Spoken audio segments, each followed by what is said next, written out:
Bonjour Claude Père. Bonjour. Merci beaucoup d'avoir accepté cette petite interview. Nous sommes chez vous, au marché de la poésie, pour le marché de la poésie, 41e édition. Est-ce que vous pouvez nous présenter vous un petit peu? De façon générale? De façon générale, poétiquement, etc. Poétiquement plutôt.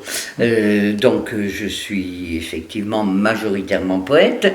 J'ai aussi écrit des essais, je suis aussi dramaturge et j'ai eu des pièces de théâtre qui ont été créées en scène nationale. Mais essentiellement, disons, l'essentiel de mon œuvre, le noyau dur de mon ouvrage, c'est l'écriture poétique.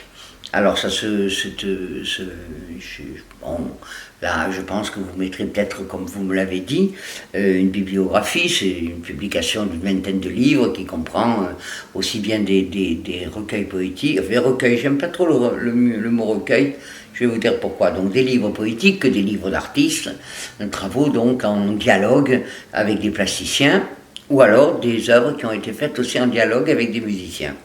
Et pour revenir aux œuvres poétiques elles-mêmes, quand j'ai dit que le mot recueil ne convenait peut-être pas tout à fait à ce que je fais, parce qu'en fait, je fais davantage des livres entiers, des livres complets, que des recueils. C'est-à-dire, je ne fais pas des poèmes, puis soudain, je les rassemble au bout d'un certain temps. Non, si, bien sûr que je fais de façon régulière des textes, mais j'appelle ça des fragments, qui ne prendront leur forme définitive qu'à partir du moment où ils sont dans le livre entier. Parce qu'à ce moment-là, les textes rejaillissent s'influencent les uns les autres et se modifient les uns en fonction des autres. Et je suis très attaché à l'architecture d'un livre et à la construction globale et signifiante, au sens global de l'architecture d'un livre. Alors bon, j'ai rassemblé quelques livres, j'ai pris que les trois derniers, vous voulez que je vous les montre? Non, tout à l'heure, voilà. Alors par exemple, le dernier qui est publié aux éditions Bruno Doucet, c'est Il y a des choses que non. Avant, c'est La mort n'est jamais comme, qui a eu le prix international Yvan Goll. Et entre les deux, il y a eu Mu, publié aux éditions Pures, qui est sorti en français et en anglais américain. Et puis j'ai sorti 2 livres d'artistes qui sont les 2 derniers publiés maintenant, qui a été publié avec des peintures de Germain Reuss et Paysages de cerveau, qui est en ce moment même en signature demain au marché et a été publié avec la photographe Adrienne Hart. Bon voilà, c'est les 1, 2, 3, 4, 5 derniers livres qui sont parus. Enfin, Pour la mort n'est jamais comme, il est paru il y a plus d'une dizaine d'années, et il en est à sa 5e édition. Donc c'est un livre qui est très régulièrement réédité. Voilà. Alors pour ce qui est ensuite de ma conception du poème, c'est peut-être un peu long de dire ça comme ça, ou un peu abstrait. Je dirais que pour moi, le poème et la poésie est à la fois une manière de voir le monde et une manière d'être au monde. C'est une manière d'être au monde, une manière de percevoir le monde, dans laquelle c'est un mode de connaissance et un mode de pensée du monde. De pensée, de réflexion.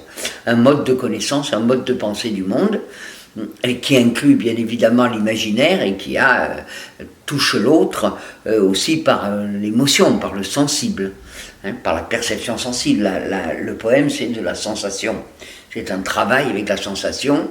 Et donc, il y a une phrase du philosophe Gilles Deleuze qui dit il y a 3 grandes formes de pensée, et la science, la philosophie et l'art. Bon, la poésie se trouve bien sûr dans cette 3e forme de pensée, et il ajoute, d'ailleurs c'est une forme de pensée, donc ajoute-t-il par sensation, et il précise, aucune de ces formes de pensée n'est supérieure à l'autre.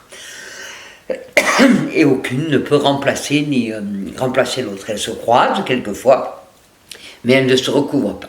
Donc voilà, le poème, pour l'avoir dit très rapidement, c'est aussi, et c'est un autre mot que j'emploierai, c'est une expérience. Le poème est une expérience du monde, une expérience de l'humanité, une expérience, j'allais dire de l'humain, une manière d'être humain, une manière d'être humain.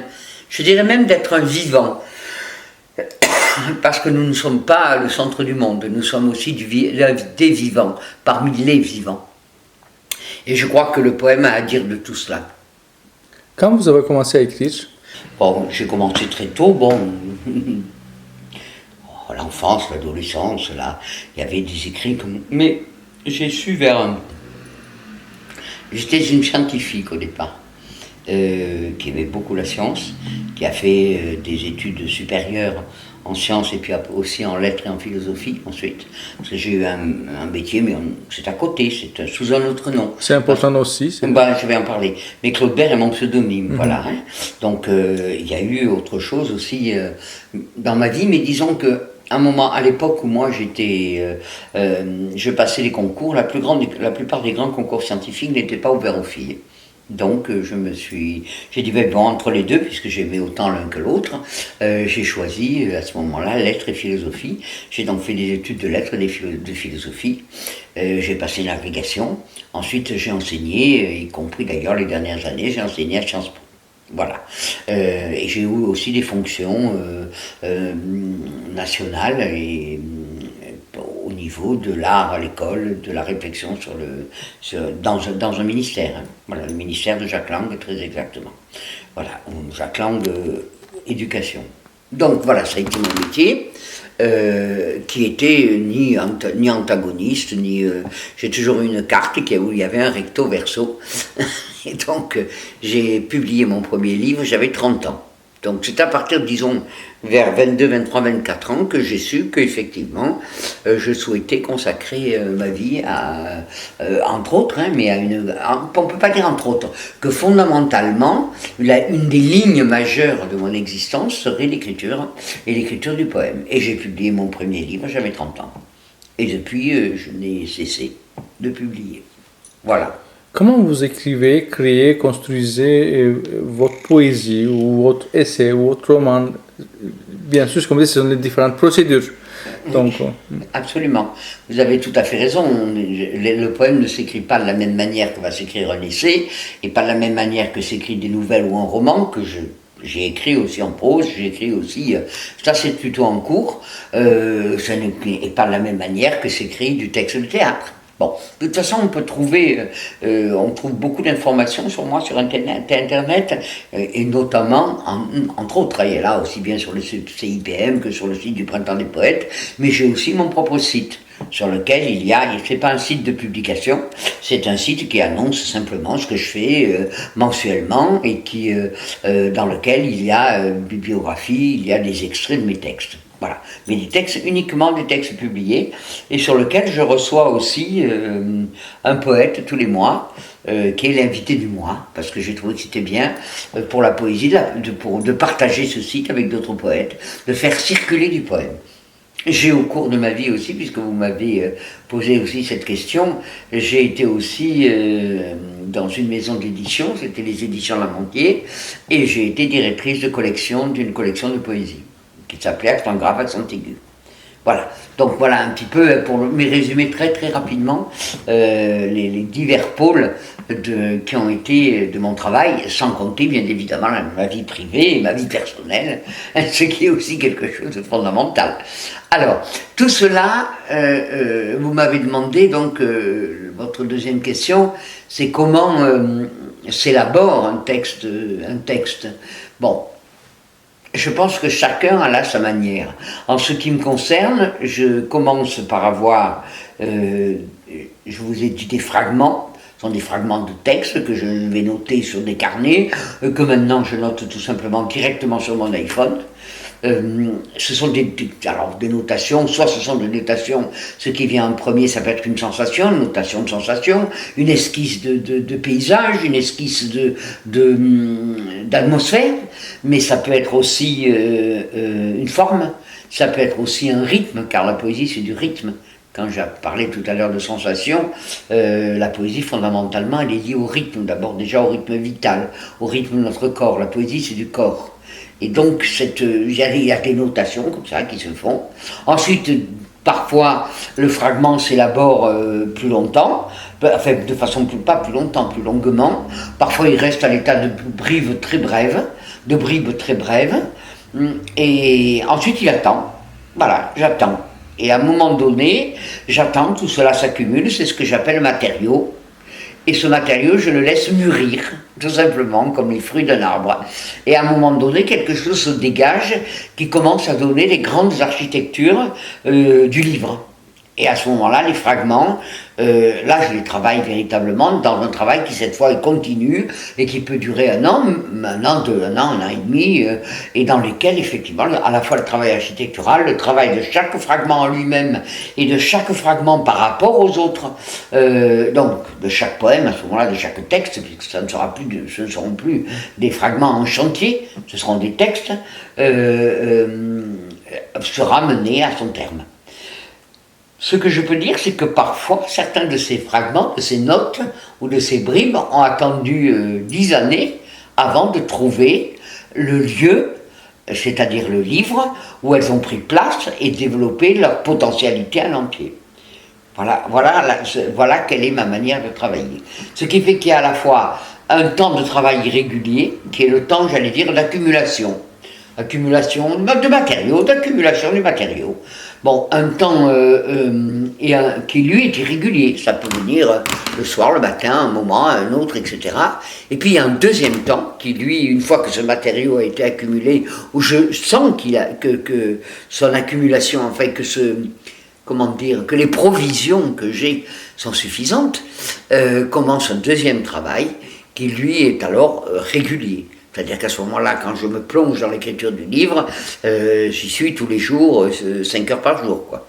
Ou 4 heures, peu importe, mais entre 4 et 6 heures par jour. Jusqu'à ce que le livre soit à son aboutissement. Voilà. Je dirais encore autre. Ça, c'est dans la manière de travailler.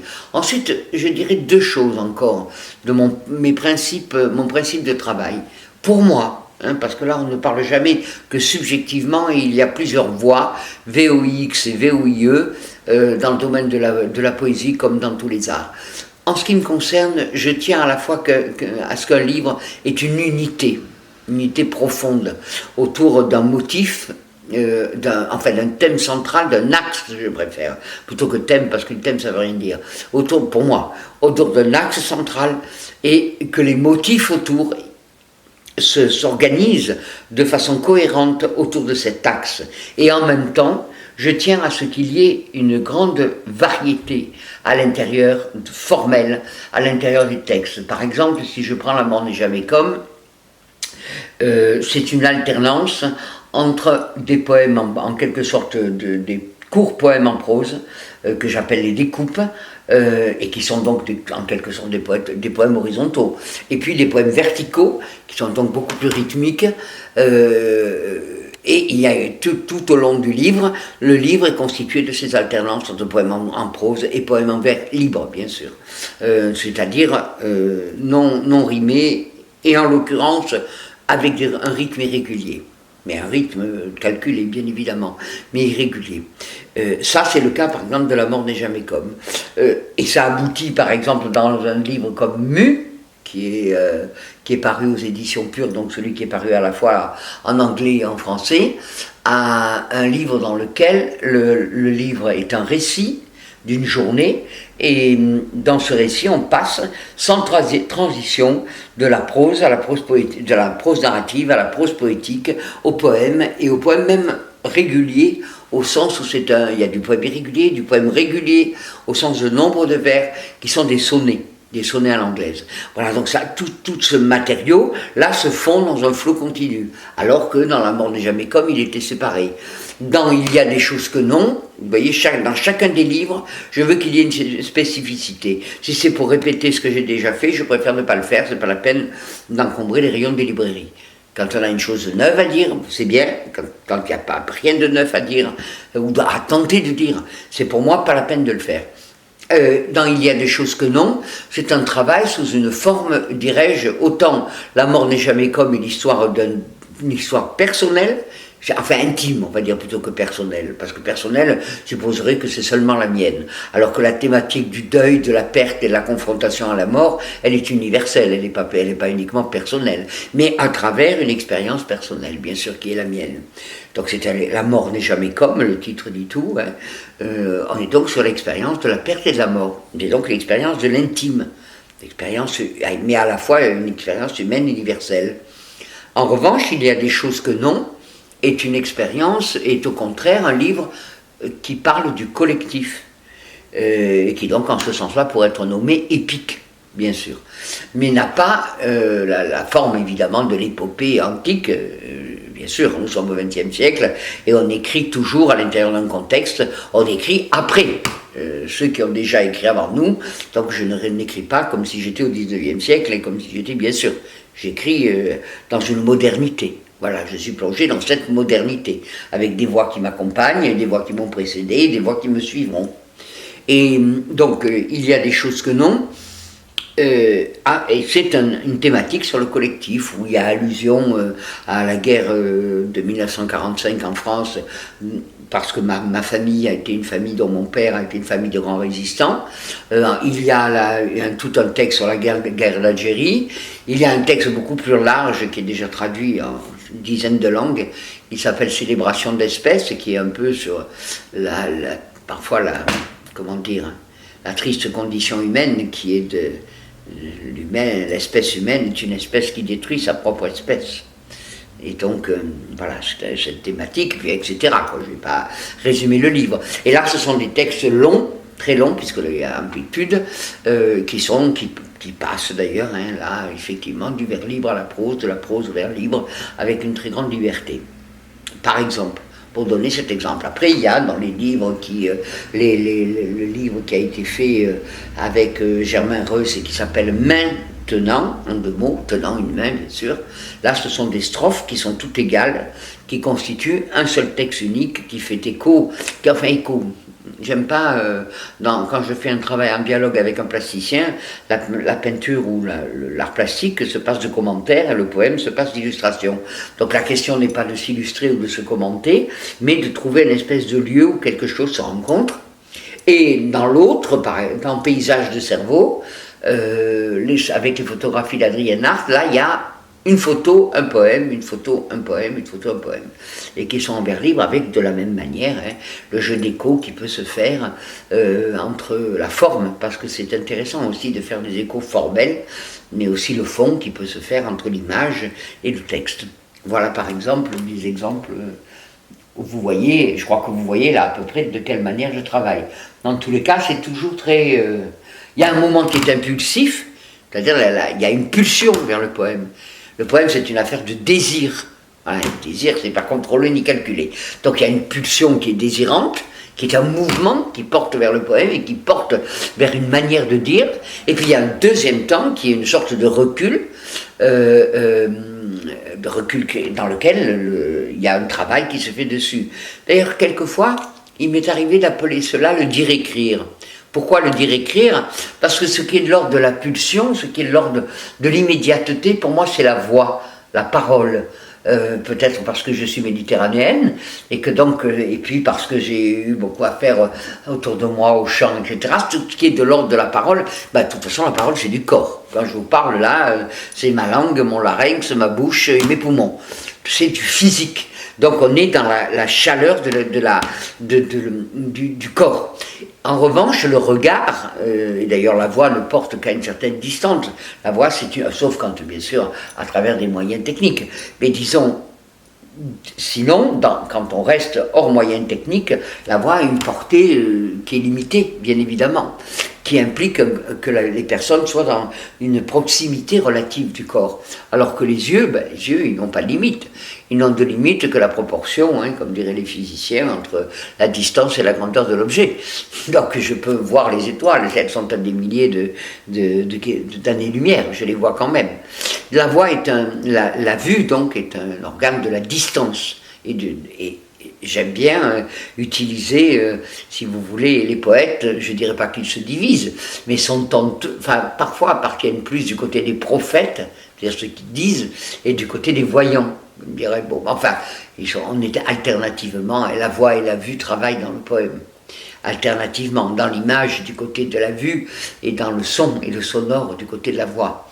Donc je travaille très fortement à la fois ces deux aspects, et puis j'aime bien que ça soit en tension. Il faut qu'il y ait, pour moi, il faut qu'il y ait une tension dans le poème, que ça soit dynamique, que ça avance. Et donc il faut qu'il y ait des tensions formelles et des tensions dans l'écriture du texte. Et les poètes, les artistes, les gens qui vous ont marqué, qui vous ont inspiré? Bon, alors voilà, je ne réponds jamais à cette question. Je vais y répondre bien sûr, hein, mais je déteste répondre à cette question parce qu'il y en a trop. Voilà. Alors j'ai répondu, hein, je vous renvoie à la lecture de Mu, dans laquelle j'ai écrit toute la série des poètes par ordre alphabétique, comme ça. Il n'y a personne d'oublié. Alors, de façon plus... Quand même, de façon un peu plus, on va dire, biographique, historique. Mais il y en a trop de poètes maintenant qui sont importants. Alors maintenant, aller dire à mon âge, et après le parcours que j'ai qui m'a inspiré, ça remonte au calendrier grec. Vous voyez ce que je veux dire? Ça a plus grand sens. Voilà. Attendez. Donc ce que je vais dire, c'est ça. Initialement, dans mon enfance, mon grand-père, qui était un immigré italien ayant fait florentin, me lisait Dante en italien. Voilà, donc la première écoute du poème que j'ai eu, c'est la Divine Comédie de Dante. On fait pire, hein, c'est déjà pas mal. Et je n'aimais pas du tout les poèmes qu'on me faisait faire à l'école primaire, je trouvais ça idiot, je trouvais ça sans aucun intérêt. Je préférais de très loin les mathématiques. Vraiment. Je détestais ça, je n'aimais pas ça du tout. Parce que je trouvais que ça ne ressemblait pas du tout à Dante et à ce qu'on me lisait. Après, donc je ne m'intéressais vraiment pas. Et ensuite, j'ai découvert la poésie, justement, pas en français, parce que les poèmes qu'on me donnait ne m'intéressaient pas du tout, mais en italien, donc en italien, mais ça remonte à ma grande enfance, mais en allemand et en latin. Parce que comme j'ai fait du latin en 6e, au moins en latin, il n'y avait pas de poème pour la jeunesse. Il peut y avoir de très bons poèmes sur la jeunesse, c'est pas une critique pour la jeunesse, c'est pas une critique générale. Mais disons qu'à l'époque, quand moi j'étais en général de qualité assez médiocre. Donc il y avait le poète latin, donc on m'a donné Virgile, on m'a donné Horace, et là ça m'intéressait. Là j'ai commencé à me dire, tiens, c'est pas inintéressant ça. Et puis j'ai eu un professeur d'allemand, qui était un très bon professeur, et de la 6e jusqu'à la 3e, qui, chaque fois qu'elle ouvrait son cours, puisque je suis germaniste, chaque fois que le cours commençait, avait toujours écrit au tableau 2 vers ou 2-3 vers d'un poète allemand. Alors ça pouvait être du Goethe, ça pouvait être du Schiller, ça pouvait être Rilke, ça pouvait être Novalis, ça pouvait être Hölderlin, ça pouvait être tous les grands poètes allemands. Et elle nous le faisait lire, elle nous faisait apprendre quelques mots, elle pouvait, hein, parce que Verheit so spät durch Nacht und Wind, qui galope ainsi à travers le vent et la nuit, ça permettait aux enfants de 6e, c'est le premier vers de Erlkönig de Goethe, ça permettait aux enfants d'apprendre le mot nuit, d'apprendre le mot vent, mais de les apprendre comme ça, bon ben voilà. Et après, elle le traduisait, bien sûr. Ce qui fait que, là aussi, puis après, elle nous faisait étudier quelques poèmes, il y en a qui étaient trop difficiles pour des enfants de 6e, 5e. Mais 4-5 vers, c'était comme ça. Je les connais presque toujours par cœur. Alors après, je suis rentré au lycée, et après sont venus traditionnellement les poètes du 19e siècle. C'est-à-dire, ça commence toujours au père Baudelaire, je fais exprès de mettre le mot père, un fondateur de la modernité. Bon, c'est Baudelaire, c'est Rimbaud, c'est Mallarmé, c'est Guillaume Apollinaire, et ensuite, pour les plus contemporains, ce sera des gens comme Henri Michaud, Antonin Artaud, etc. Voilà, René Char, voilà. Voilà les gens qui m'ont formé entre, disons, mon enfance et jusqu'à l'âge de 18 ans, 18-20 ans. Après, il y a des poètes que j'avais appelés, évidemment, ce sont Michaud, alors, René Char emploie le terme comment il dit déjà, grands astreignants, René Char, et Michaud dit les compagnons de génie.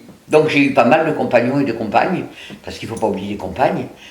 Tsvetaeva, Akhmatova, Nelly Sachs, Emily Dickinson, etc. aussi, voilà.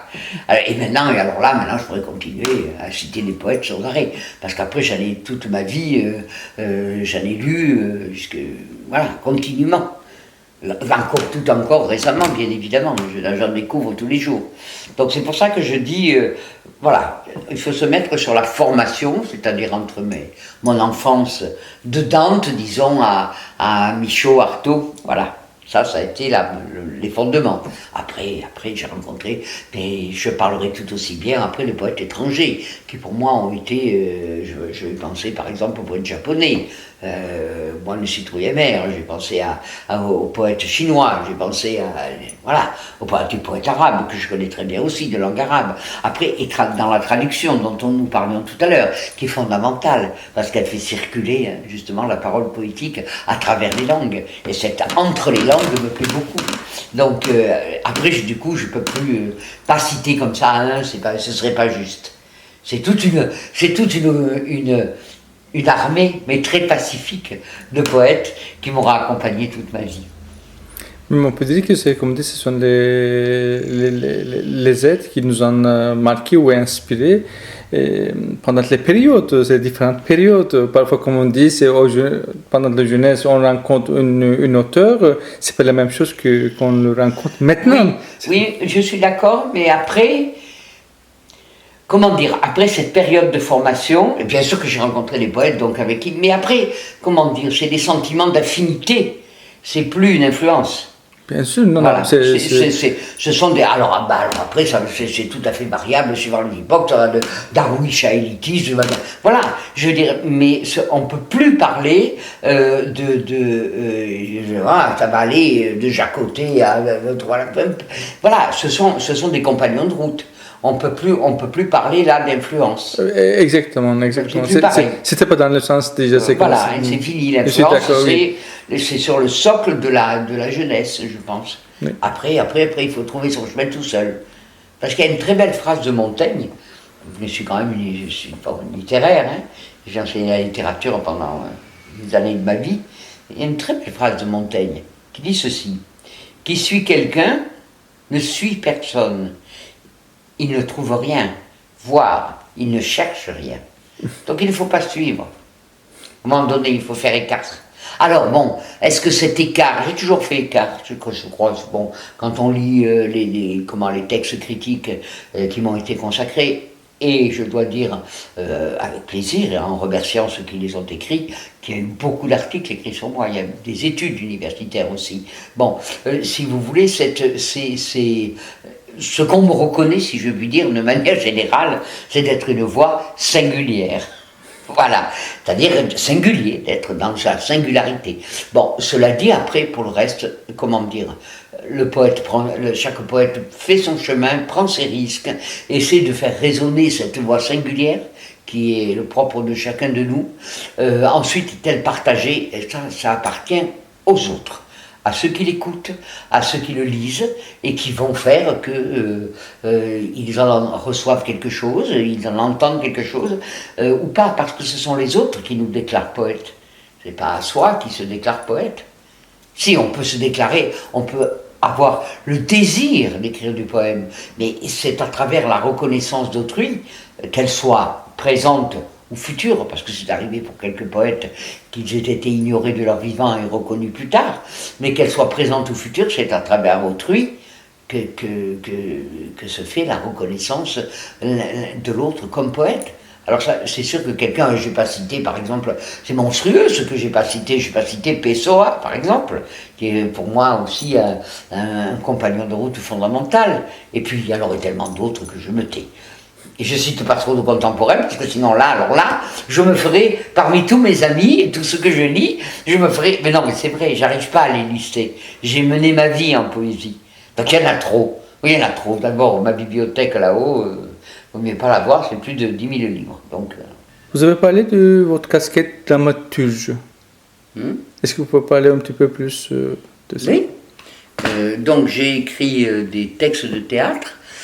Ça enregistre là aussi? Oui, bien sûr. Ah, oui. Donc j'ai écrit les textes de théâtre, mais d'ailleurs, dans un livre que Michel Azama a écrit qui s'appelle De Godot à Zucco, je suis classé parmi les dramaturges du langage.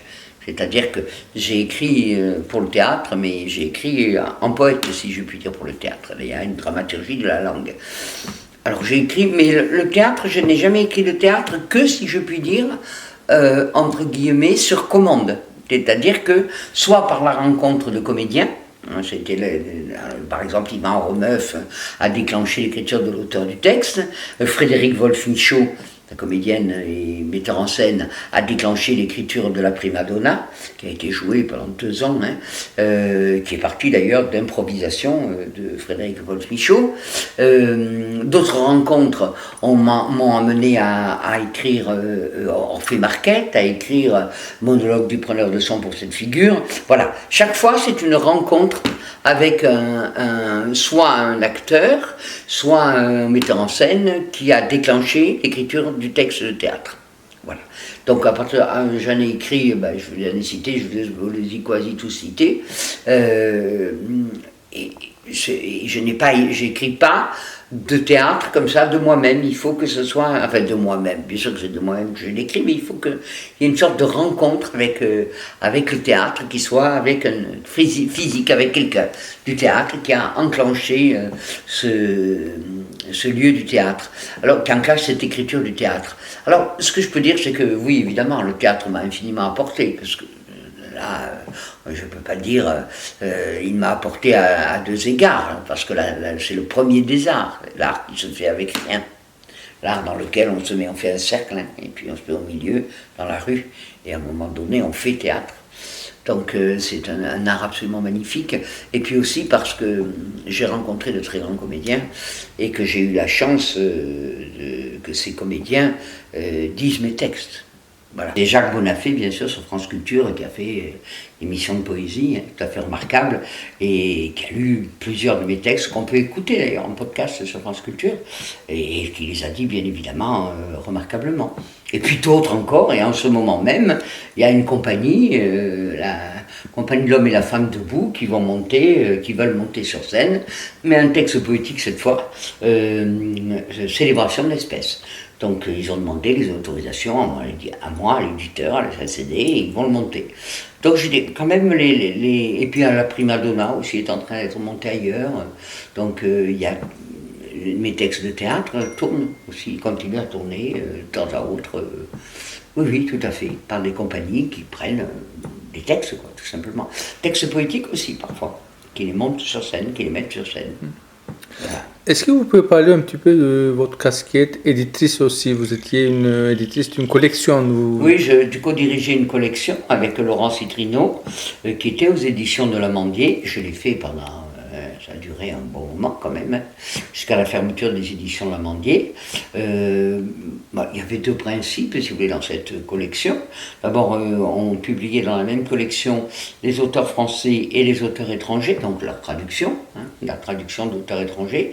Et j'aimais bien cette confrontation parce que, les temps poétiques et l'histoire de la poésie n'est pas exactement la même, par exemple, au Maroc, ou en France, ou en Russie, ou encore que maintenant, justement, depuis quelques années, depuis maintenant quelques décennies, avec Internet, avec les moyens de communication, se crée un échange plus rapide entre les cultures. Mais la poésie n'était pas nécessairement aux mêmes questions formelles, et je trouvais très bien ces confrontations de voix poétiques différentes et venant d'horizons différents. Donc ça, c'était un des principes. Et puis le reste, il y avait un comité de lecture avec la nécessité de choisir des textes de qualité. Et je crois que ça a été une des caractéristiques de la collection, d'avoir choisi des textes de qualité. Je dirais une seule chose, donc, de mon expérience en tant qu'éditrice. Enfin, éditrice, non, parce que je n'étais pas l'éditrice. L'éditrice, c'était l'Amandier. C'est que ça permet de faire connaître et de rendre visible justement des auteurs que l'on ne connaît pas encore. Donc ça, en ce sens, ça a quelque chose de très enthousiasmant, puisque ça met en circulation des poèmes. Et si j'avais un... Et donc ça, c'est très, très... Ça m'a tout à fait intéressé. Mais s'il y a quelque chose que je dirais à des jeunes qui veulent être publiés, c'est que je recevais souvent... Enfin, pas toujours, heureusement, mais la preuve, c'est qu'on publiait 4 ou 5 livres par an, c'est même plus.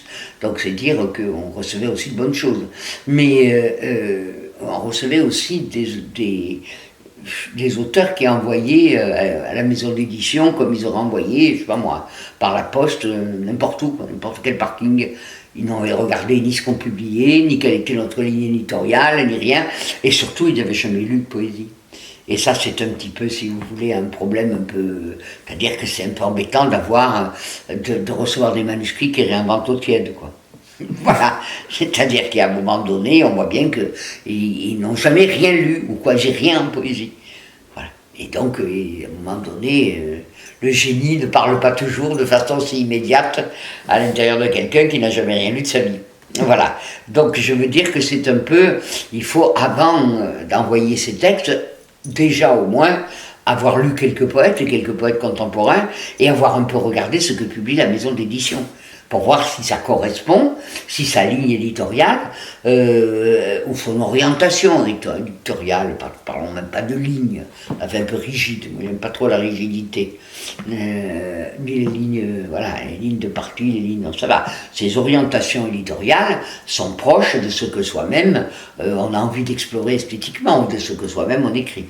Voilà, ça évite d'avoir des tonnes de papier qui arrivent, et enfin heureusement maintenant c'est envoyé aussi par internet, et qu'effectivement, à la 3e page, on a compris que c'était impubliable. Voilà.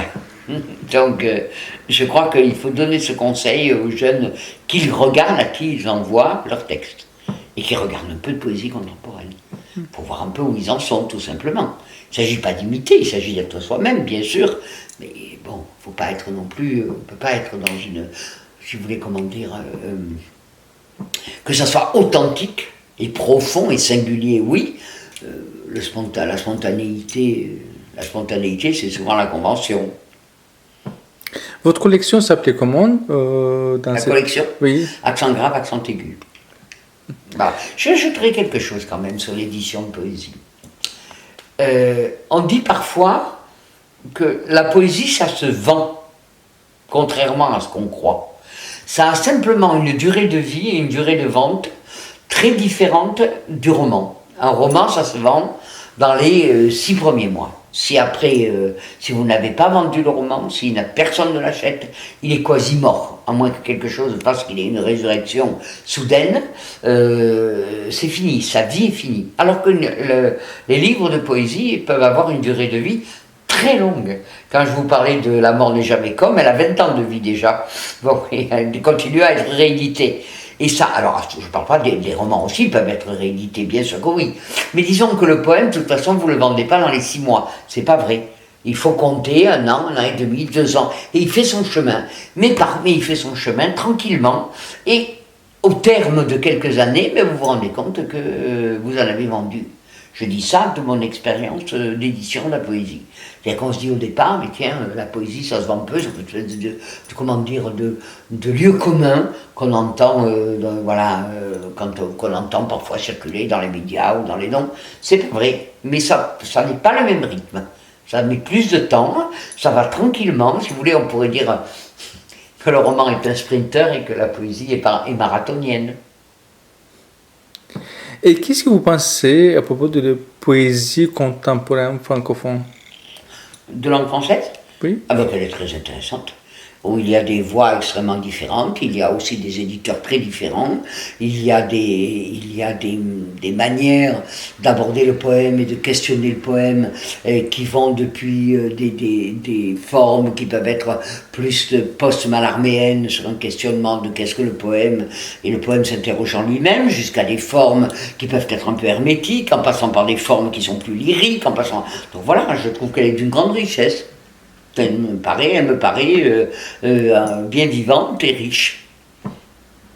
La place de femmes dans la poésie, dans l'art, est-ce que ça évolue? C'est comme dit, vous pouvez faire... vous avez parlé de il côté est grand temps scientifique. que ça évolue. C'est-à-dire que moi j'appartiens à une génération où il faut bien le dire, quand même, les poètes, la poésie était un milieu, bon, qui n'était pas méchant avec les femmes, mais les femmes c'était plus les muses que de considérer que c'était, inspiratrice, d'accord, mais que les femmes puissent être des poètes ou de grands poètes, ou poétesse, comme on veut, n'était pas dans la perception, comme je dis quelquefois, avec une forme un peu piquante, c'était les 3 B, quoi, la bande de copains, la boisson et la baise. Voilà, c'était ça, un peu du milieu poétique. Pas en entier, parce que j'ai rencontré dans ma vie des poètes qui ont m'ont immédiatement invité à travailler avec eux, à lire avec eux. Je pense à Serge Pey, je pense à Julien Blaine, je pense à quantité d'autres. Voilà, donc qui m'ont tout de suite accueilli, ne serait-ce que aussi Bruno Doucet, voilà. Donc il n'y a pas que des phallocrates dans le domaine du poétique, loin de là. Mais il y a eu une période dans ma jeunesse, maintenant ça commence à changer, où il fallait que la femme, puis même j'ai entendu des âneries, je ne dirais pas de qui, j'aurais cette pudeur, mais j'ai entendu des âneries, voilà, c'est-à-dire du type, les femmes, elles font des poèmes d'amour mieux que les hommes, des stupidités.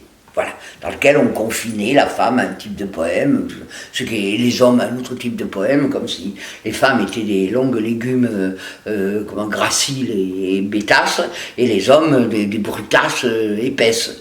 Vous voyez bien que tout ça, c'est des caricatures. Donc ça m'exaspère au-delà de tout. Alors, ça, c'était pas parmi les poètes, mais les poètes avaient tendance quand même à ce qu'il suffit de regarder dans les éditions. Et vous voyez le nombre de femmes poètes, et vous voyez le nombre...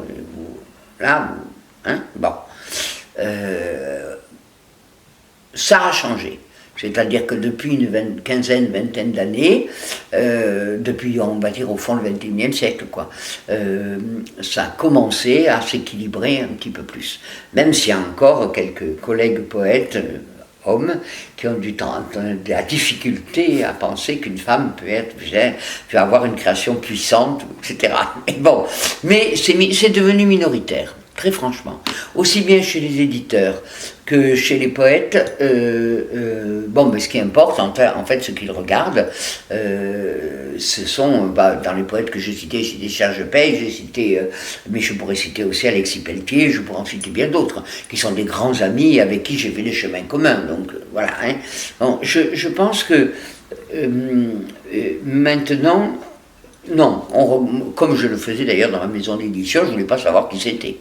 Et d'ailleurs, c'est ce qui est tout à fait intéressant, c'est que si on masque le nom de l'écrivain et qu'on le donne à lire, personne n'est capable de savoir si c'est un homme ou une femme qui a écrit. Bien sûr. Et d'ailleurs aussi, vous avez des femmes qui ont pris des noms d'hommes, surtout avant, ne serait-ce que pour... Vous avez aussi des hommes, regardez, Jasmine... Alors, c'est pas un poète, c'est un romancier, mais Jasmina Kadra, c'est un nom de femme. Et donc, sa raison, et en donnant bien significativement, le plus grand écrivain algérien, pourquoi il avait fait ça. Donc, je veux dire, il y a quelque chose qui a évolué, indéniablement, mais qui a encore besoin d'évoluer. Voilà. Besoin de continuer à évoluer vers une vision dans laquelle on regarde l'œuvre, si vous voulez, et non pas, si je puis dire, si c'est le pantalon ou le jupon qui l'a produite.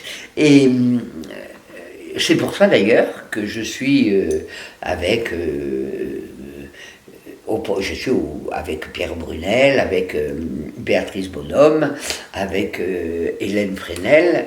Je fais partie, j'ai présidé cette année, on le préside successivement, le prix, parce que la présidente en titre, c'est Vénus Corrigata, la poète, voilà, qui est aussi une amie, et qui a créé le prix Vénus Corrigata, qui a été remis avant-hier d'ailleurs, à Michel Fink. Bon, et très clairement, Vénus Corrigata a tenu à ce que cette récompense soit remise à une poète femme, pour augmenter la visibilité des femmes. Voilà, tout simplement. Et je pense tout simplement et tout nécessairement. Donc je suis effectivement dans ce jury et on travaille chaque année, mais il y a eu quand même Michel Fink, qui est une poète qui a déjà constitué une œuvre conséquente, et chaque année, le prix Kurigata met en avant une poète. Voilà, le prix Vénus Kurigata. Donc je suis toujours attaché et occupé à cette reconnaissance du travail des femmes. Qu'est-ce que vous pensez à propos des prix, des concours de poésie ou On ne pense rien. Voilà. C'est-à-dire que j'en pense que ça fait partie de la vie littéraire, ça met parfois la lumière, ça met la lumière, voilà, ça fait parler, si vous voulez, ça fait partie de la vie littéraire.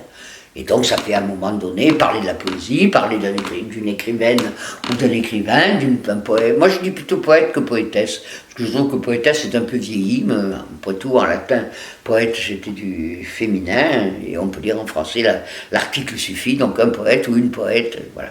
Suffit à marquer le genre.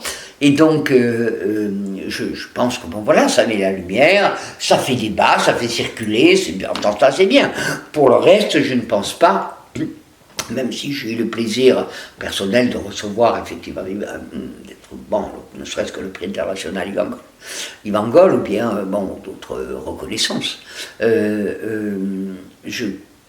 Je pense qu'après, bon, c'est pas ça qui décide. Il peut y avoir des écrivains qui ont eu de multiples prix et qui tombent dans l'oubli. Des écrivains ou des poètes qui n'en ont point eu et qui, au fur et à mesure des années, sont découverts comme majeurs dans leur époque. Je veux dire, le pauvre Baudelaire n'arrivait pas à grand prix. Voilà. Donc, je veux dire, enfin, je dis Baudelaire par exemple. Hein. Bon, je veux dire, il faut rester prudent, mais ça fait partie de la vie littéraire. Voilà.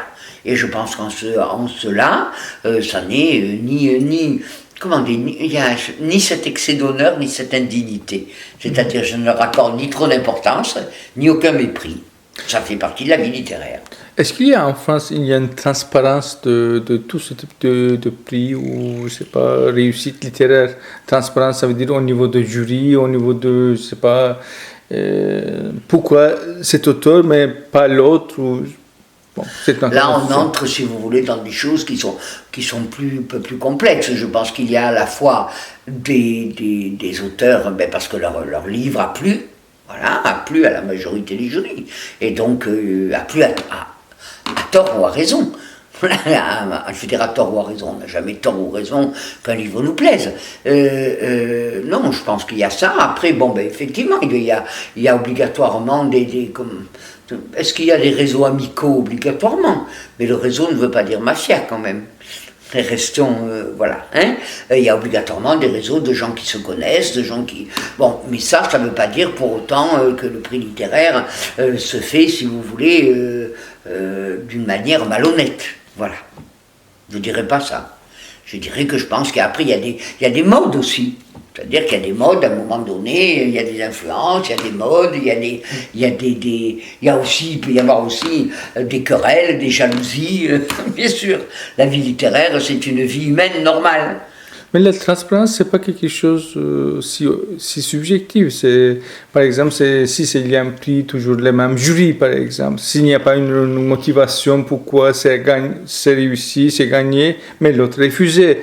Et dans ce sens-là, ça veut dire... Ah oui, non, dans ce sens, ce sont nos vies. Non, dans ce sens, c'est tout à fait correct. Transparent. Oui, les jurys on sait qui est le jury, ils reçoivent les livres, ils disent pourquoi ils choisissent. Non, là, il n'y a pas de... Non. Après, le reste, c'est la vie littéraire dans sa complexité, comme n'importe quel milieu humain. Voilà, il y a aussi des gens où il y a des gens remarquables, et puis parfois les moins remarquables, et puis c'est la vie. On va pas non plus, il faut pas faire non plus. Je pense que l'idéal que peut représenter pour certains, et je pense de façon légitime aussi, l'idéal que représente la poésie, ou la hauteur de vue, d'esprit et de cœur que représente la poésie, ne doit pas faire confondre la poésie et tous les poètes. C'est pas parce que la poésie est à une grande hauteur que tous les poètes y sont constamment, et voilà. Voilà, et nous sommes humains, les poètes, donc avec parfois effectivement cette capacité de hauteur, et puis parfois moindre, et puis parfois voilà. C'est ce que je veux dire. L'humain, par définition, est imparfait. Il est imparfait et ambivalent. Comment on disait déjà? Volatile, incertain, complexe et ambigu. Donc je crois que la définition de l'humain, c'est volatile, incertain, complexe et ambigu. Mais le poète est un être humain. Voilà. Est-ce que la poésie, l'art, est un besoin, une nécessité, une première nécessité pour les gens, pour les autres? Pas pour vous. Pour vous, c'est oui. Oui, je pense que ça l'est, oui. Là, je réponds oui. C'est une nécessité, oui. Alors, vous avez la phrase de Goethe, de Bertolt Brecht. Zuerst das Fressen, dann kommt die Moral. D'abord la bouffe, ensuite vient la morale, dit-il. Hein. C'est-à-dire qu'effectivement, quelqu'un qui meurt de faim, à un moment donné, il faut du pain. Il faut quand même à l'homme, à l'être humain, les besoins minimums. C'est-à-dire à un moment donné de quoi se nourrir, de quoi se loger et s'habiller sans avoir froid, de quoi être en sécurité minimale, sinon il est dans un état de bête traquée. Donc ça c'est minimal. Mais je pense que même dans son état le pire, on l'a vu pour les camps de concentration, que ce soit les camps de concentration nazis ou que ce soit les camps staliniens, il y a des témoignages quand on lit les auteurs qui ont échappé justement à ces lieux terribles, on voit très bien que à l'intérieur de ça, ce qui les aidait à survivre aussi, c'était l'esprit. C'est-à-dire donc à un moment donné, alors il y avait ces choses extravagantes, hein, de voir dans ces camps des prisonniers, et des prisonnières bien sûr, mais faire des cercles poétiques, en essayant de se dire des poèmes par cœur et en rassemblant leurs morceaux pour essayer de reconstituer le poème. Donc je veux dire, c'est complètement extraordinaire, mais Paul Celan dit quelque chose de cela à un moment donné. Donc, voilà. Il ne le dit pas comme ça, bien sûr, mais dans ses poèmes, quelque chose de cette nécessité absolue, de cette nourriture fondamentale, qui, je dirais, j'allais presque dire la nourriture de l'âme, en ne mettant dans ce mot âme aucune croyance ni incroyance. Chacun y met ce qu'il veut. En mettant simplement là la conscience que l'humanité en nous, que l'humain c'est quelque chose qui dépasse le seul souci de soi. Voilà. Il y a dans l'humain quelque chose qui dépasse le seul souci de soi. Une vie ne peut pas se résumer à moi, rien que moi. Voilà. Et je pense que tout ce qui est de l'ordre de l'art, de la création, comme d'ailleurs ce qui est de l'ordre de la connaissance aussi, de la science, etc., mais de l'art et de la création, c'est quelque chose qui ouvre soi-même vers l'autre et qui ouvre à l'autre aussi, qui ouvre à l'altérité. Et puisque j'ai cité Celan tout à l'heure, il disait cette très belle chose, il disait le poème c'est une poignée de main. Et je reprendrai volontiers cette expression. Oui, le poème, c'est pour ça que j'ai écrit maintenant. Hein. Le poème, c'est une main tendue. Oui, c'est une main tendue vers l'autre, et c'est une main qui accueille aussi celle de l'autre. Il y a de l'accueil dans le poème. Le poème, je dis dans un des textes qui est paru dans la revue Cité, je dis le poème est hospitalier. L'hospitalité, le poème accueille l'autre, accueille l'altérité et propose l'altérité. Donc en ce sens-là, il est impérativement nécessaire. Et quand vous voyez des périodes où il y a des rejets, de quelque nature qu'ils soient, des rejets de l'altérité, qu'ils soient politiques, idéologiques, je ne dirais pas philosophiques, parce que le mot philosophique, quand la philosophie rejette l'altérité, elle n'est plus digne d'être la philosophie. Vous voyez bien, quand il y a des rejets de l'autre, justement, dans cette singularité, et nous sommes tous singuliers, le poème est aux antipodes de ce rejet. Lui, il est dans l'accueil de l'altérité, de toutes les altérités, l'accueil de nos singularités, il est quand même, je pense à ce grand poète, vous m'avez cité des poètes, mais j'en ai oublié les trois quarts. Regardez j'ai connu quelqu'un comme Édouard Glissant, par exemple, grand poète comme Glissant. Ou les poètes, par exemple, tous les poètes de la négritude, où j'ai eu le plaisir de rencontrer Senghor, par exemple. Bon, tous ces poètes, on est dans quelque chose, si vous voulez, qui est à la fois l'affirmation, bien sûr, l'affirmation de soi, mais l'accueil de l'autre, bien sûr. Et ça me paraît, oui, une nécessité vitale. Oui, c'est vital. La pensée est vitale, oui. Et le poème, l'art est une des formes de la pensée humaine. Et c'est vital, parce que et je ne connais pas de peuple qu'est née sa poésie et ses arts, quels qu'ils soient. C'est-à-dire, quelque forme qu'ils prennent. Une forme chantée, une forme de... Tous, sans exception. Dès qu'il y a de l'humain quelque part, ils trouvent le moyen de faire de l'art. Ils dansent, ils chantent, ils parlent, il fait de l'art. Gratuitement. Il raconte, il fait des récits. Donc à un moment donné, gratuitement, il fait ça. Ce n'est pas, et il en a autant besoin que effectivement de la nourriture qu'il mange. Parce que sinon, je ne dirais pas il devient une bête, parce que ce serait mépriser les bêtes, parce que les bêtes sont moins cruelles que ne peut être l'être humain. Mais il va, disons, vers l'inhumanité de l'humain. Si on considère que l'humain, c'est un perpétuel balancement entre son humanité, la plus grande humanité, et son inhumanité, parfois l'humain sombre dans l'inhumanité de l'humain. Et je pense que le poème, l'art est un rempart contre l'inhumanité. Un rempart, il faut rester prudent. Je veux dire, au sens où il est arrivé que des grands amateurs de musique soient aussi de cruels bourreaux, quoi. Donc, restons... je dis, ça peut être un des remparts. Voilà. En tout cas, pour l'artiste, c'est comme ça qu'il le voit. Et je pense que pour beaucoup d'humains qui le reçoivent aussi. Mais il ne faut pas donner non plus à l'art des capacités magiques. Il aide l'humain à être plus humain, à avoir un peu plus d'humanité. Mais ce n'est pas une magie non plus. Hein. Le poème ne transforme pas.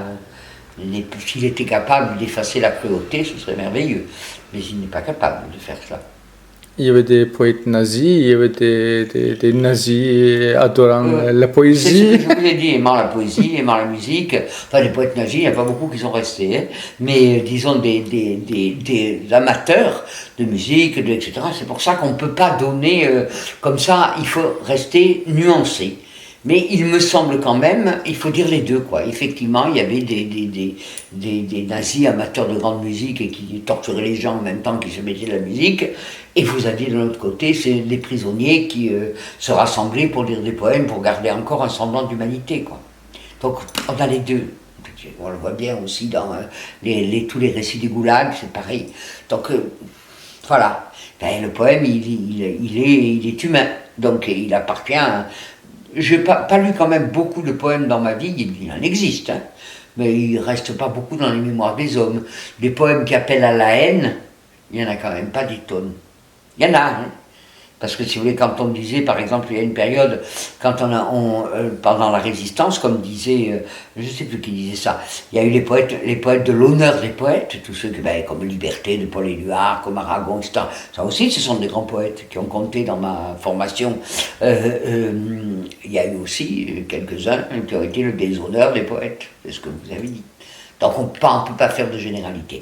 Mais enfin, en tout cas, ce que la mémoire des hommes retient, ce ne sont pas les œuvres d'art et les œuvres, qui haineuses. Je n'en ai pas à l'esprit, là.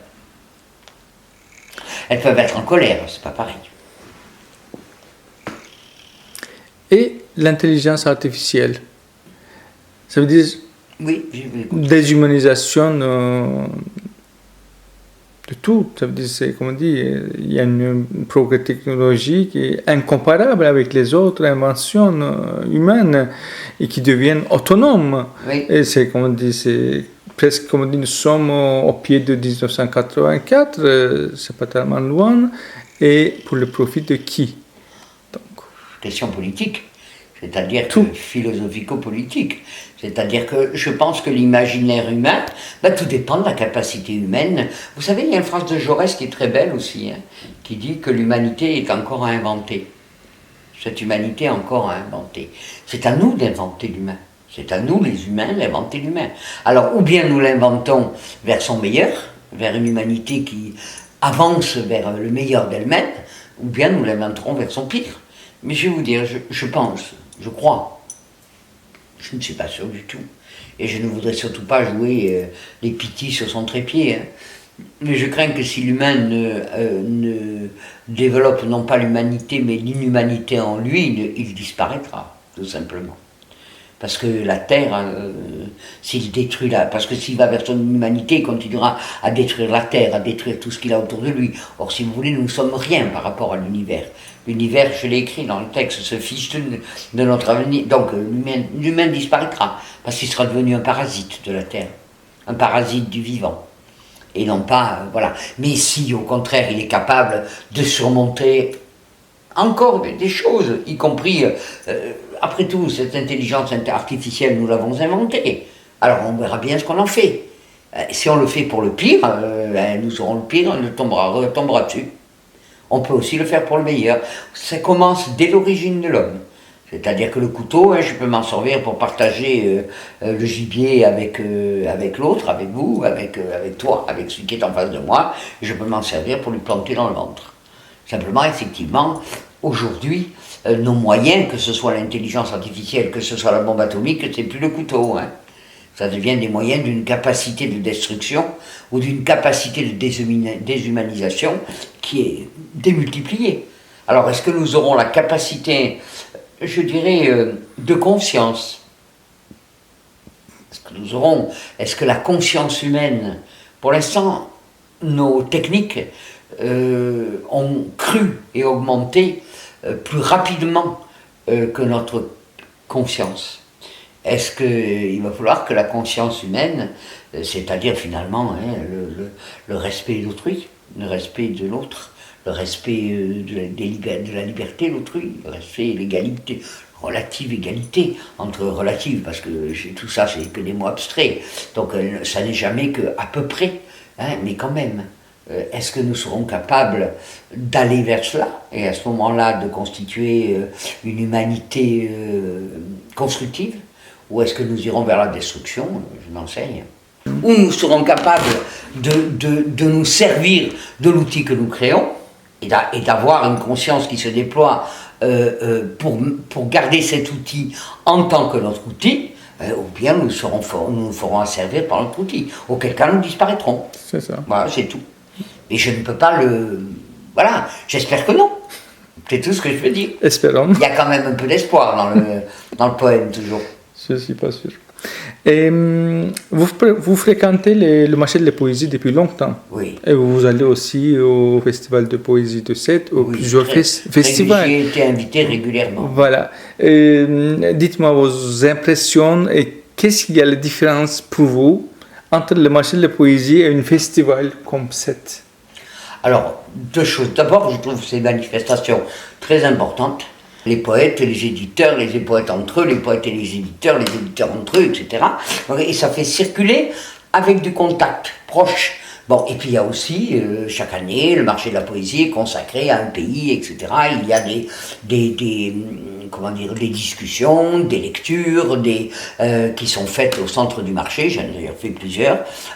Tout cela anime la vie poétique et rend visible aussi la vie poétique.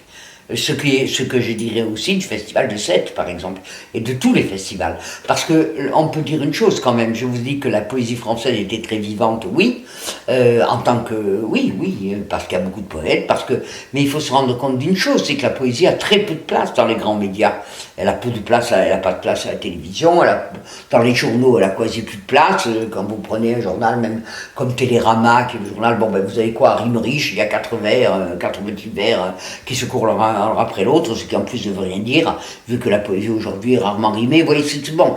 Il y a très peu de place pour le poème. Bon, très très peu. Bon. Alors, il y a des revues de poésie, que ce soit des revues papier, que ce soit des revues internet. Et il y a donc, ne serait-ce aussi ou des sites aussi importants que Poésie Bao, par exemple, ou des revues qui maintenant d'ailleurs a été dématérialisée, la revue Nue, créée par Béatrice Bonhomme, qui est maintenant sur Poésie Bao. Et puis, moi, si je me mets à citer les revues, je m'en sors plus. Hier, j'ai acheté Triage, voilà, etc. Donc, mais au niveau des grands médias, c'est-à-dire qu'ils font sortir du cercle des poètes qui connaissent les poètes et qui parlent poète, qui aillent vers le public, il y a peu de place pour le poème. Alors effectivement, même les choses telles que les initiatives telles que la vôtre, sur les médias, sur Internet, permettent d'atteindre un public plus large.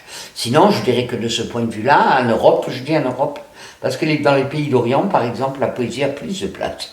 Pour un public, le public vient écouter des lecteurs de poésie. C'est que il n'y a pas c'est exactement la même qualité de visibilité donnée au poème, mais au marché de la poésie, il y a surtout les éditeurs, et il y a quelques rencontres qui ont lieu au centre du marché, tandis que dans le festival, notamment le festival de Sète, quand même, Maïté Vallès-Bled a donné là un lustre, si vous voulez, fondamental à ce festival, qui est là, on entend les poètes. Il y a aussi des éditeurs, il y a aussi, mais surtout on entend les poètes à travers toute la ville. Ils lisent leurs textes, il y a les poètes français, les poètes étrangers, les gens qui traduisent, les acteurs, voilà. Donc c'est tout simplement une différence de nature, c'est tout. Il n'y a pas de, c'est pas la même fonction. Voilà, les deux n'ont pas la même fonction. Mais ce sont des lieux très importants pour la poésie. Parce que ce sont ceux qui donnent un peu de visibilité à une poésie qui, je dis, ailleurs n'en a pas. Alors si, il y a aussi les maisons de la poésie. J'ai oublié de les citer, mais elles existent. Les maisons de la poésie, il y a celle de Paris, il n'y a pas que celle de Paris. Il y en a partout en province qui essaient de faire un travail autour du poétique, qui invitent des poètes et qui ont un public tout de même. Donc quand même, il y a quand même un maillage. Ces maisons de la poésie sont présentes aussi, le marché de la poésie, elles sont présentes aussi dans les festivals. Donc tout ça, et puis il y en a d'autres encore. Disons, c'est un des festivals les plus importants. Mais il y en a d'autres. Il y en a plusieurs. Et puis au moment du printemps des poètes, par exemple aussi, le printemps des poètes, c'est quelque chose qui aura été important pour la visibilité de la poésie. Parce que il rassemble des manifestations très différentes. Et moi, quand j'ai participé, je participe tous les ans quasi, oui, je dis quasi, mais c'est pas quasi. Je participe tous les ans au printemps des poètes, ou aux périphéries du marché. Les périphéries du marché de la poésie, cette année, parce que le marché de la poésie du Paris a créé les périphéries du marché, où il y a des lectures, justement. Cette année, j'étais à Paris, il y a 3 ans, j'étais à Toulouse. Ils en font à Nice, ils en font partout. Et dans ce qui va être du côté des festivals, il y en a quand même, du côté des maisons de la poésie, il y a quand même un travail aussi qui est fait pour faire entendre le poème. C'est vrai, c'est un travail important pour faire entendre le poème. Mais je pense que le poème aurait bien besoin d'élargir le spectre de son adresse. Extrait de La mort n'est jamais comme, des extraits de Il y a des choses que non, et je vais lire un petit peu du dernier, là, qui est paru, de Paysages de cerveau, fait avec Adrienne Hart. Cela, vous voyez, c'est ce que je vous disais, ça c'est du poème, des petites découpes en prose, voilà, un prose poétique. Avec le pull, je plie un corps absent, un corps vêtu d'absence, virtuellement possible, dans l'intimité de son odeur entre les mailles, présence tricotée par mes mains qui arrachent machinalement les brins de peluche à l'usure des coudes et des poignets. Je picore du bout des doigts de la disparition. L'odeur de parfum et de sueur, des mots chuchotés, le touffu du temps, puis son dépouillement. L'escalator chenille profond sous le hall de la gare.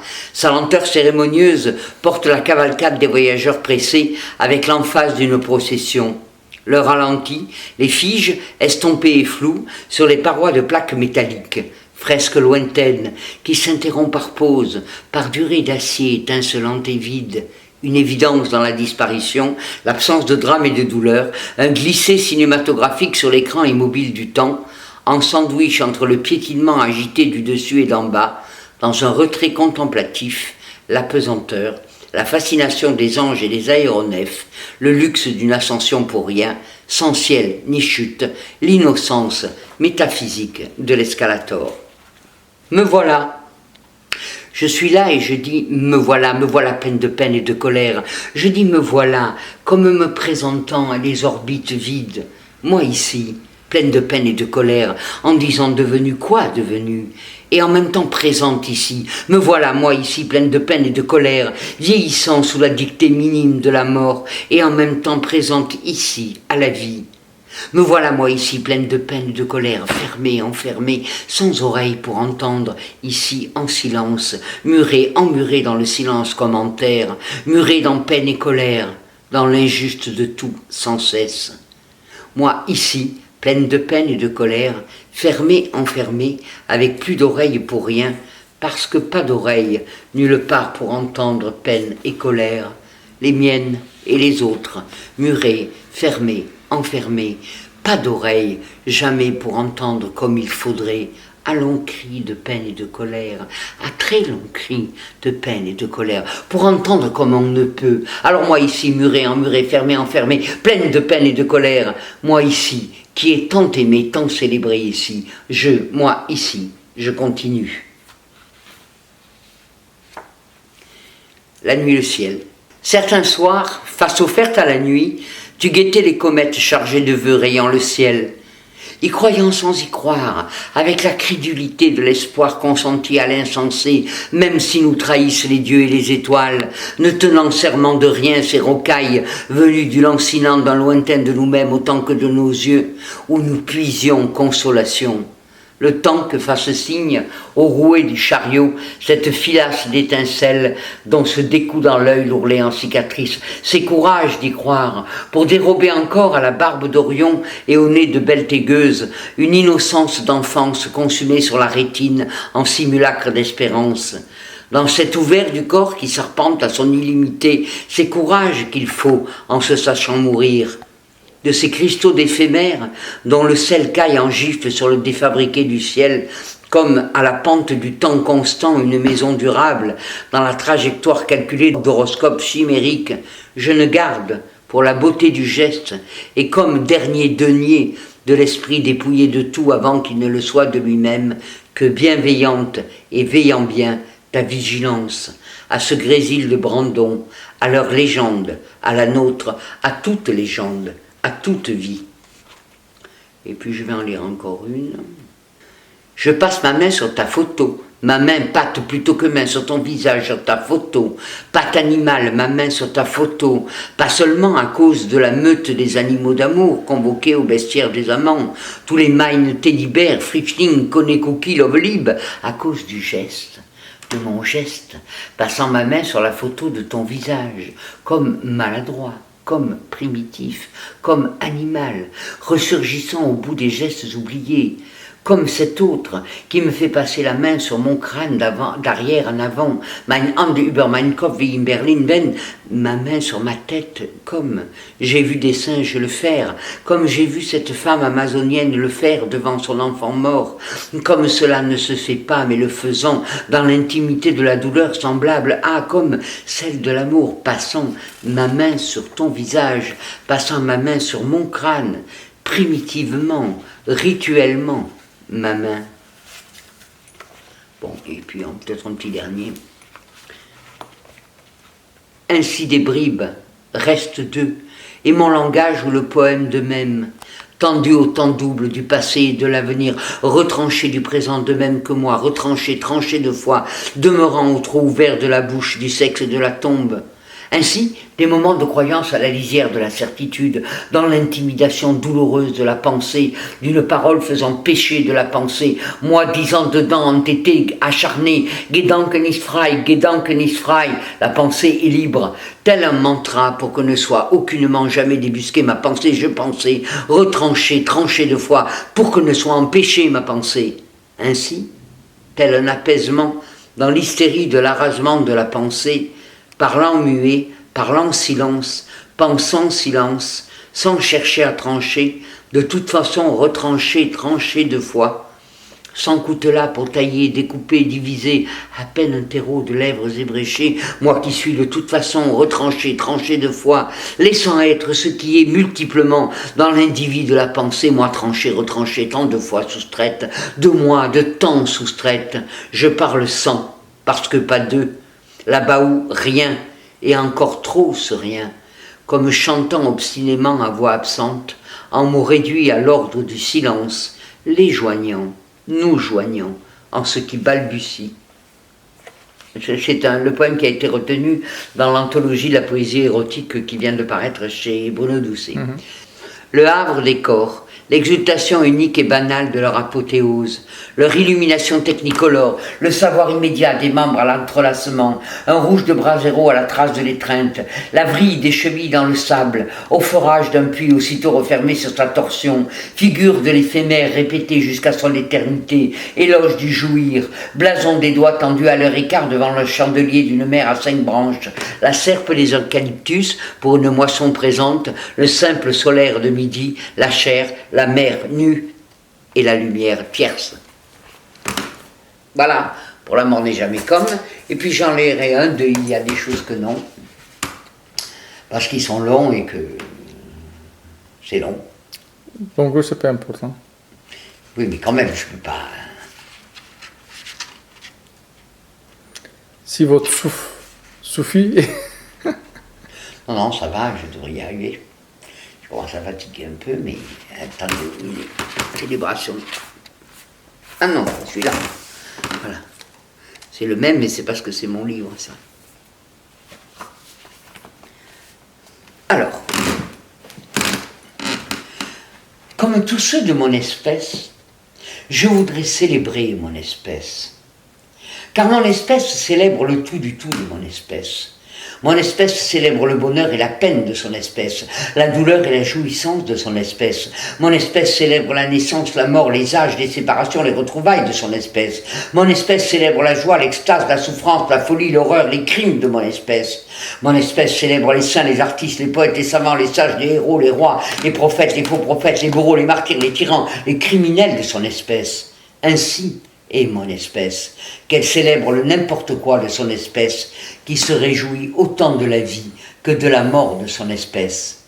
Car mon espèce est une espèce qui détruit sa propre espèce. Mon espèce s'extermine au nom du mal comme du bien, du passé comme de l'avenir de son espèce. Mon espèce massacre mon espèce au nom de ses terres, de ses dieux, de son or, de ses croyances comme de ses incroyances. Tout rentre, tout fait ventre dans le carnage de mon espèce par mon espèce. Mon espèce est le meilleur auxiliaire de la mort et des souffrances de son espèce. Mon espèce étripe mon espèce au nom de l'amour, de la liberté, de la justice, de la vérité et de tous les anciens et futurs paradis de l'espèce. Mon espèce ravage mon espèce au nom de l'humanité comme de l'inhumanité de mon espèce. Mon espèce pollue ce qu'elle invente de plus sacré dans le fumier de mon espèce. Et mon espèce tue et traite les autres espèces comme sa propre espèce. Mon espèce entasse les bêtes qu'elle mange dans des hangars où elles pourrissent vivantes et enferme dans des camps où ils pourrissent vivants les membres de son espèce. Mon espèce viole les femmes et les enfants de son espèce. Mon espèce pend, fusille, bombarde, gaze, démembre, écorche, poignarde les hommes, les femmes et les enfants de son espèce. Ainsi est mon espèce, plus sanguinaire et malfaisante que toute espèce. Même les porcs ont plus de parcelles divines dans leur couenne que mon espèce. Même les porcs ont plus de chances de gagner l'éternité que mon espèce, qui martyrise toute espèce, y compris sa propre espèce. Comment peut-on célébrer une espèce aussi nuisible que mon espèce ? Une espèce oublieuse et avide, qui se soumet au pire de l'espèce et anéantit les meilleurs de son espèce, pour ensuite les célébrer. Car mon espèce se rachète et achète son humanité en célébrant les victimes de mon espèce, et les tessons de lumière qui éclairent la nuit de mon espèce servent de pardon à la cruauté de mon espèce. Il faut être une espèce décervelée, comme l'est mon espèce, pour croire qu'un Dieu tout-puissant puisse absoudre ses crimes contre son espèce. Il faut être déboussolé, comme l'est mon espèce, pour imaginer qu'un quelconque infini puisse ressembler à celui qu'invente à son image la sauvagerie de mon espèce. Car mon espèce se sert de ses dieux pour mettre à mort les membres de son espèce. Mon espèce peut louer le Créateur de toute espèce, puis au sortir de ses prières, crucifier, lapider, égorger en son nom d'autres membres de mon espèce. Comment croire aux dieux de mon espèce, qui sont des dieux déféqués par la cervelle détraquée de mon espèce? La fente d'infini qui traverse le nom de Dieu dans mon espèce est ramenée à la mesure de la porcherie de mon espèce, et aucun Dieu ne peut ressusciter l'âme de mon espèce, assassinée par mon espèce. Ainsi est mon espèce, qu'elle fait endosser à ses dieux la porcherie de mon espèce. Qui sauvera mon espèce de mon espèce? Une espèce qui se gorge de meurtre est une espèce condamnée à la non-éternité de son espèce. L'âme de mon espèce fond comme glaçon entre les mains sanglantes de mon espèce, emportée par sa peur et sa passion de la mort. Car mon espèce passe le plus clair de sa vie à amonceler richesse et prière contre la mort et à se soustraire à la vie pour se donner la mort. Mon espèce dépense des trésors d'intelligence à se persuader que la mort est la vie et que la vie est la mort. Mon espèce a honte du désir et de la vie auquel elle préfère la putréfaction de la mort. Mon espèce préfère s'insulter par les organes et les actes du plaisir de sa propre espèce plutôt que d'accepter la mort. Mon espèce a une perversion de l'âme infiniment plus grave que les perversions du pauvre corps animal de mon espèce. Il faut être déglingué comme l'est mon espèce pour s'enterrer vivant dans la mort et vouer sa vie à la mort. Mais ainsi est mon espèce, qu'elle préfère les délires de son esprit malade à la fragilité mortelle de son corps. Double et duplice est mon espèce, qui martyrise le corps animal de mon espèce par peur de la mort et se console de la mort contre la chair animale de mon espèce, car mon espèce se love sous les mamelles des mères de son espèce et entre les bras et les cuisses des autres membres de son espèce pour oublier la mort. Mon espèce dépaisse les corps des mères de son espèce, abat les vieillards de son espèce, écartèle les femmes de son espèce, arrache les couilles des hommes de son espèce, puis brandit ses trophées pour amaduer la mort. Mon espèce peut le matin bercer ses enfants avec des yeux de biche, aller en éventrer d'autres 2 heures après, puis se laver le sang des mains au robinet avant de dorloter de nouveau la progéniture de mon espèce. Ma folle espèce, affolée par le temps infime de son corps, préfère mourir sa vie plutôt que de vivre la durée si courte de son corps. Mon espèce, terrifiée par la mort, se précipite dans la mort par frayeur de la mort. Mon espèce creuse dans sa chair le sillon de la mort, et l'âme de mon espèce dégringole dans le trou du cul de la mort. Ainsi est la stabilité effrayante de mon espèce, pétrie de nuages et de fanges, et qui remplit de fanges et de nuages la fosse de la mort. Infinis sont la bêtise et l'orgueil de mon espèce, qui sacrifie mon espèce à sa goinfrerie de bien durant sa vie et à sa goinfrerie de survie après la mort. Il faut être abruti, comme l'est mon espèce, pour détruire la terre, se payer à elle-même un impôt sur la destruction de la terre et continuer de la détruire jusqu'à sa propre mort. Il faut être aveuglé, comme l'est mon espèce, pour ne pas voir que la terre et l'univers se fichent de mon espèce. Mais l'immensité de la prétention et de l'imbécilité de mon espèce est le seul infini accessible à mon espèce. Mon espèce fait de sa vie le croupion de la mort. Mon espèce essuie son avenir sur le paillasson de la mort. Toute la vitalité de mon espèce se consume à remplir la panse de la mort, à combler le trou du ventre de la mort par la mort. Et la mort déborde dans la vie de mon espèce, recouvre la vie de mon espèce, enfouit sous elle la vie de mon espèce. La mort jouit dans mon espèce. Ainsi, célébrer mon espèce revient à célébrer la mort. Si je pouvais, je sortirais de mon espèce. Mais je suis de même espèce que tous les autres membres de mon espèce. Comme tous ceux de mon espèce, je loue et vitupère mon espèce. Mon effroi devant la cruauté de mon espèce fait de moi un membre commun de mon espèce qui se distingue par l'amour et la haine de son espèce. Comme tous les membres de mon espèce, je suis de cette espèce qui étrangle et étreint, bénit et maudit les membres de son espèce. Double et duplice est mon espèce, qui célèbre également la destruction et le sacrifice des membres de son espèce. Duplice et double est mon espèce, qui protège et étouffe contre sa poitrine les membres de son espèce. Car mon espèce serre dans ses mains les mains de mon espèce. Mon espèce accueille au chaud des plis de son corps les corps de mon espèce. La tendresse de mon espèce pense les blessures de mon espèce. Mon espèce ouvre désespérément son cœur et son âme à mon espèce. Mon espèce illumine la nuit de mon espèce. Mais si grande est la versatilité volatile de mon espèce qu'il suffit d'une rognure d'ongles pour qu'elle se prosterne de nouveau devant la mort. Ainsi est mon espèce, qu'elle pétrit le pain de la vie et se partage celui de la mort. Car mon espèce a inventé 1000 manières d'assassiner mon espèce, mais pas une seule manière d'aimer continuellement les membres de son espèce. Aimer son espèce est au-dessus des forces de mon espèce.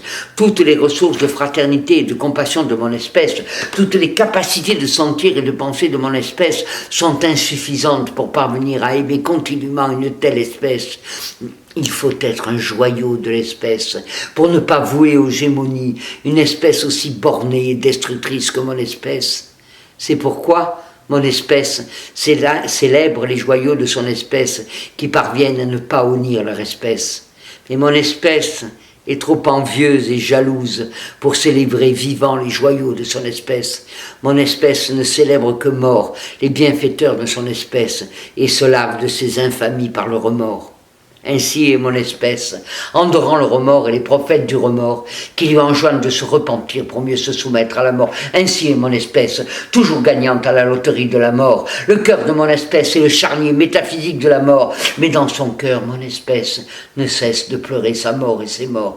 Telle est mon espèce, qu'elle pleure les victimes et les morts dont elle remplit l'histoire de mon espèce. Telle est mon espèce, qu'elle célèbre la moelle de la vie dans l'os de la mort. Ma pauvre espèce souffre de la maladie et de la douleur de la mort. Ma malheureuse espèce, affolée par la mort, se jette follement au cou de la mort. Ma misérable espèce se meurt d'avoir nommé la mort.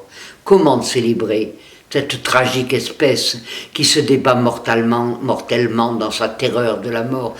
Comment célébrer l'insoumission de mon espèce, asservie par mon espèce, le rire cosmique de mon espèce devant l'inconséquence de mon espèce, la révolte tenace de mon espèce contre la tyrannie de mon espèce, la douceur délicate de mon espèce outragée par la brutalité de mon espèce, la résistance inflexible de mon espèce torturée par mon espèce, la dignité de mon espèce humiliée par mon espèce, l'intelligence de mon espèce dilapidée par la sottise de mon espèce, la générosité de mon espèce élimée par l'avarice de mon espèce, l'ingéniosité de mon espèce dévoyée par la rapacité de mon espèce, la puissance de mon espèce submergée par l'impuissance de mon espèce, la lucidité de mon espèce anéantie par l'aveuglement de mon espèce, la grandeur de mon espèce rongée par la petitesse de mon espèce, l'espoir de mon espèce étouffé sous le désespoir de mon espèce, la rébellion obstinée de mon espèce écrasée par mon espèce, les sanglots de mon espèce conduite par mon espèce dans la vallée de la mort. Voilà. Voilà. Ça, c'est un travail avec la photographe Adrienne Hart. Alors, on va prendre, par exemple, cette image et ce texte que je vais lire. La verticale du ciel, violente comme la Bible, tombe brutale sur les choses minimes et frémissant sous lit. Le trèfle rabougri, un carré de luzerne liquide, des gravillons effrités sur le talus de la route, et nous-mêmes accroupis à accueillir les fripes de pourpier. L'émotion et l'essentiel sont simples, mais leur intrusion dans l'enveloppe de peau et de plis, leur dispersion dans la masse d'organes et les réseaux de nerfs les accouplent aux multiples et son émietté. Ils respirent pourtant un poumon de souffle sans jalousie. Cette tige sonore traverse la tranchée, désigne l'endroit précieux d'où je t'écoute. Par exemple. Et puis on va faire un autre, mais comme ça au hasard. Hein. Mais par exemple, voilà, il y a celui-là, il y en a plein.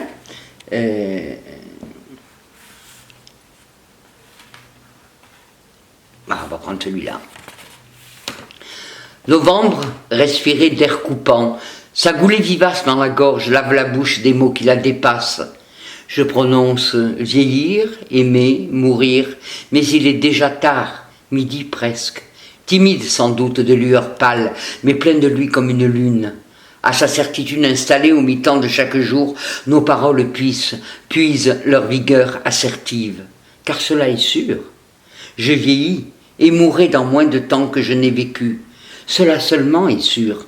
Ce son de ma voix qui m'entoure et s'éteint à quelques mètres à peine, là où elle s'adresse à toi. Mais ce qui se tait dans cela est bas d'un cœur animal, il n'y a pas de poitrine qui le contienne.